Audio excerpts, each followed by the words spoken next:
అవును బ్రదర్, పంచుకోండి అన్న.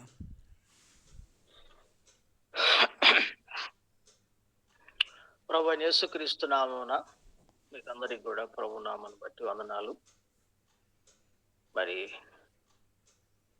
ఆ వాయిస్ అంతా క్లారిటీగా ఉందా? Yes brother. Hello. Yes brother, yes okay. Brother.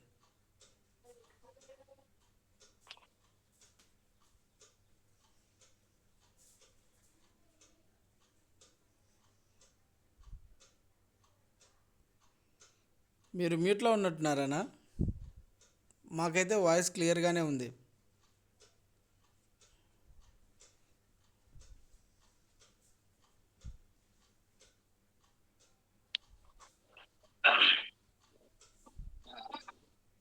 Hello. అన్న హలో. చెప్పండి, వినిపిస్తుంది. ఎస్. ఆ, ఓకే. మరి దేవుని యొక్క కృపను బట్టి మరి మధ్యప్రదేశ్కి వెళ్ళి మరి పరిచర్య చేయడానికి దేవుడు ఇచ్చినటువంటి వాగ్దానం ఒకటి చదువుకుందాం దయచేసి. యెషయా గ్రంథం 45 అధ్యాయం. యెషయా గ్రంథం 45 అధ్యాయం మొదటి 3 వచనాలు. యెషయా గ్రంథం 45 అధ్యాయం మొదటి 3 వచనాలు.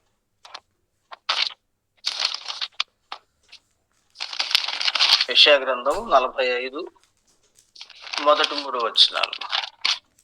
ఎవరైనా చదివితే చదవచ్చు. యెషయా 45 మొదటి 3 వచనాలు, లేకపోతే ఒక్క వచనం, 3వ వచనం, మొదటి వచనము లేకపోతే 3 వచనాలు చదివినా కూడా మంచిదే.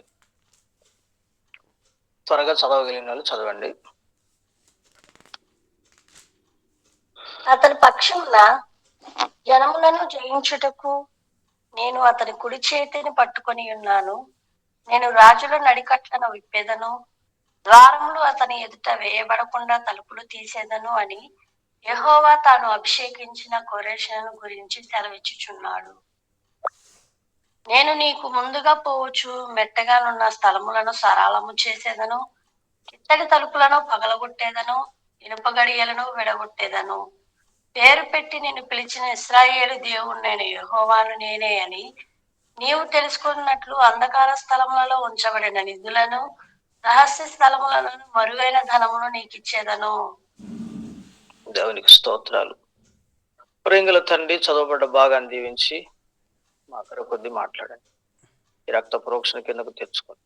ఈ కృపను కోరుకుంటూ యేసు ప్రభు నామములు స్తుతించి ప్రార్థిస్తున్నాం తండ్రి. ఆమేన్. ప్రియులారా, మరి ఈ వాగ్దానాన్ని నేను మామూలుగా ఈ పరిచర్య గురించి, అదిరుట్లో ఉన్న పరిచర్య, చుట్టుపక్కల పరిచర్య గురించి నేను అడిగాను. అంతే తప్ప నేనేదో మధ్యప్రదేశ్ వెళ్ళి సేవ చేయాలని నేను అప్పుడు అసలు ఆలోచన చేయలేదు వాస్తవానికి. ఎందుకంటే ముందర ఇక్కడ పరిచర్య డెవలప్ కావట్లేదు. 14 years అయిపోయింది. ఇప్పుడు మధ్యప్రదేశ్ లాస్ట్ ఇయర్ వెళ్ళాను. మీరు కూడా ప్రార్థన చేశారు. తర్వాత 2-3 సార్లు మధ్యప్రదేశ్ రమ్మని, ఇంకొకసారి కూడా వెళ్ళాను. 2 సార్లు వెళ్ళాను. మరలా 2-3 సార్లు పిలిచారు కానీ నేను పోలేదు.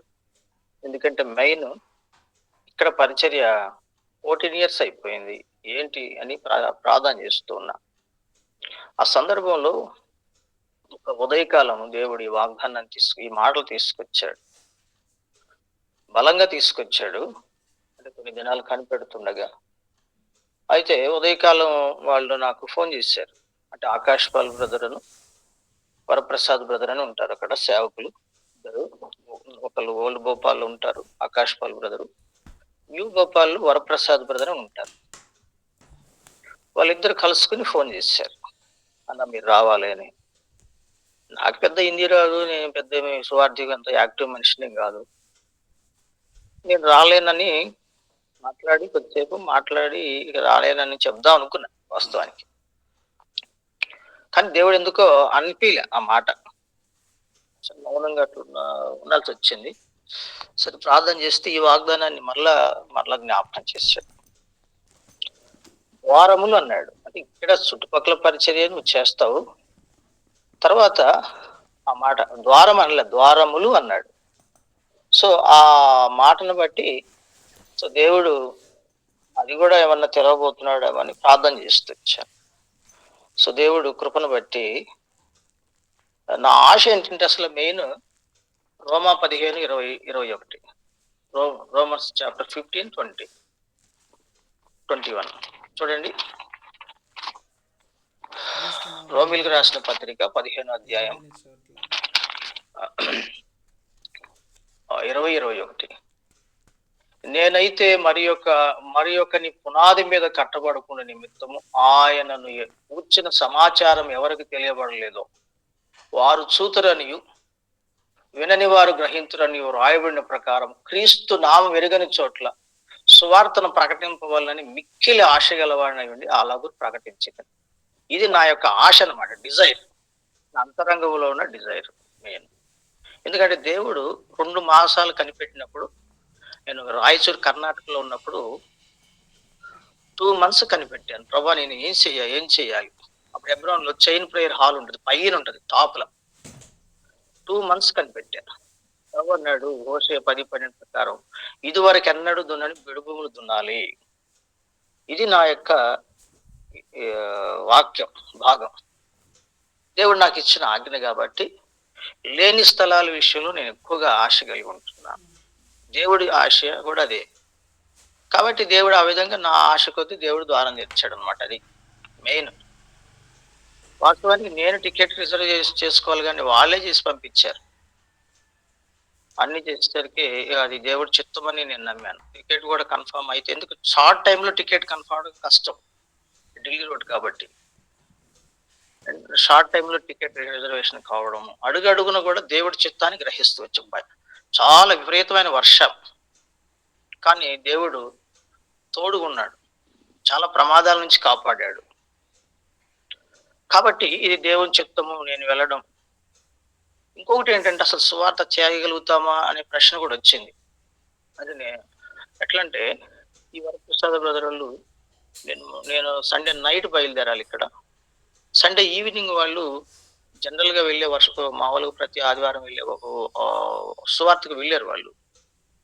అయితే 3 sisters 2 brothers ఎక్కడో అది ఒక ప్రాంతం, అది ప్లేస్కి వెళ్ళారు. కొంచెం అంటే వాళ్ళు మందిరం చర్చి నడిచే ప్లేస్ నుంచి కొంచెం చాలా దూరంలోనే వెళ్ళారనమాట. వెళితే అక్కడ ఒక బజరంగల్ పర్సన్ వీళ్ళు అబ్జర్వ్ చేశాడు, సిస్టర్స్ డిస్ట్రిబ్యూట్ చేయడం చూసి వాళ్ళని బ్రదర్స్కి అటాక్ చేశాడు, బ్రదర్స్ కొట్టేశాడు. ఈ సిస్టర్స్ ఏంటంటే ఏదో సానుభూతి చూపించాలని బ్రదర్స్ దగ్గరికి వచ్చి ఆయనతో ఆర్గ్యూ పెట్టుకున్నారట. అది చాలా మిస్టేక్ జరిగింది.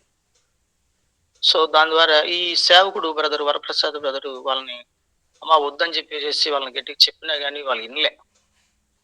సో దాని ద్వారా ఏం జరిగిందంటే ఈ 3 సిస్టర్స్ని తీసుకెళ్ళి వీళ్ళు అక్కడ పోలీస్ స్టేషన్ తీసుకువెళ్ళి బంధించేశారు. సో తద్వారా చాలా ఇబ్బంది అయింది. మరి ఏం జరుగుతుందో కూడా తెలియని పరిస్థితి. తర్వాత నేను మరుసటి రోజు వెళ్ళాను, నైట్ బయలుదేరి వెళ్ళాను. వాళ్ళందరూ బ్రదర్స్ ఏమనుకున్నారంటే ఈ సువార్త చేయలేము, క్యాన్సిల్ అని వాళ్ళు డిసైడ్ అయిపోయారు. నేనేం చేయాలి? అయితే మీకు ప్రార్థన చేయమని చెప్తున్నా, మీకు ఈ విషయాలని చెప్పలేదు అనుకుంటా బహుశా. కానీ దేవుడు నాకు ఇచ్చిన వాగ్దానం ఇది. సో దాన్ని బట్టి ప్రార్థన చేశారు మీరు కూడా. నేను కూడా విశ్వాసంతో ప్రభువా నీ వాగ్దానం అని, నా ఆశ ఇది అని చేసుకుంటే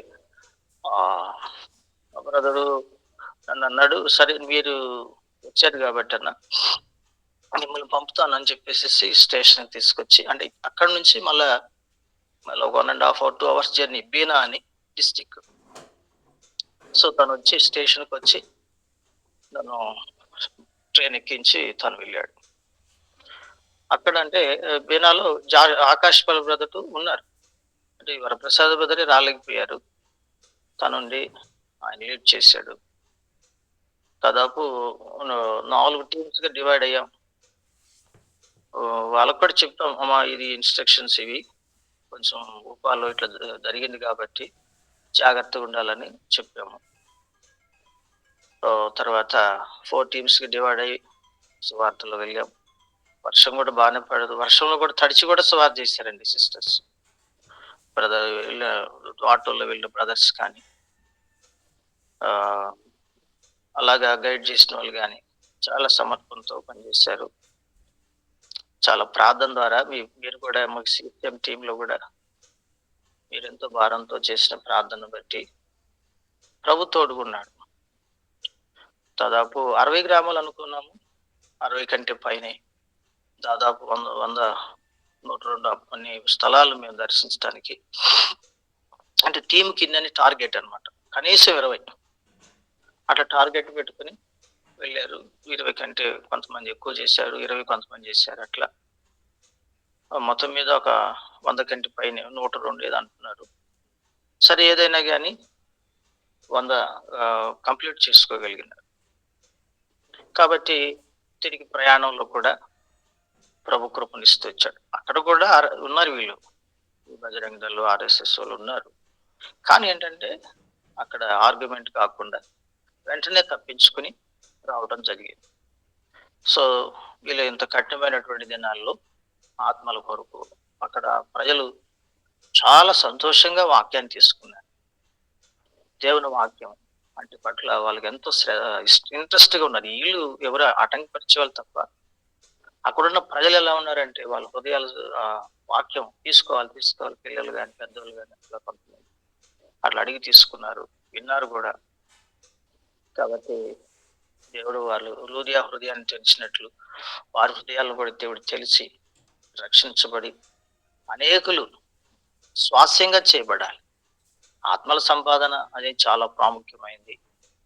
లోకంలో మనం ఎంత సంపాదించుకున్నా ఇదంతా కూడా ఒక్క ఆత్మ కంటే విలువైంది ఏం కాదు. లోకాన్ని అంతటిని ఒక త్రాసులో పెడితే ఒక్క ఆత్మ యొక్క విలువ అది విలువైంది. కాబట్టి ఆ విలువైనటువంటి ఆత్మ కొరకు మరి క్రయం చెల్లించి వెళ్ళడం జరిగింది. కాబట్టి దేవుడు తోడుగున్నాడు. మరి ఆత్మలు రక్షించబడాలా, అక్కడ కూడా దేవుడు ఉద్దేశం నెరవేర్చు. అయితే మేము వచ్చిన తర్వాత నిన్న మొన్న మెసేజ్ ఏంటంటే, బీనాలో సువార్త జరిగింది. ఇట్లా పలానా స్కూల్ దగ్గర ఒక పత్రిక ఇచ్చారు, పుస్తకం ఏది ఇచ్చారని న్యూస్లో వచ్చేసింది. అది మరి ఎవరు చేశారో, మరి సిస్టర్ వెళ్ళారో మరి తెలియదు. వాస్తవానికి స్కూల్స్ దగ్గర కానీ ఇట్లా ఇస్తే వాళ్ళు బాగా ఇంకా ఎక్కువ కోపడతారు. వాస్తవానికి మేము అందరం అక్కడి నుంచి వచ్చేసాం కాబట్టి సరిపోయింది. అక్కడ ఉంటే ఇంకా ప్రాబ్లం చేసేవాళ్ళు. కనుక వీటన్నిటిలో నుంచి దేవుడు తప్పించాడు. మీ ప్రార్థనలకు ఎంతో వందనాలు. ఇంకనూ ప్రార్థన చేయండి. ఇంకా చాలా స్థలాలు మధ్యప్రదేశ్లో ఉన్నాయి. మొత్తం 52 జిల్లాలు. కొంత ప్రాంతం మాత్రం వెళ్ళగలిగాం. కోత ఎంత విస్తారంగా ఉంది, పని వారు కొద్దిగా ఉన్నారు.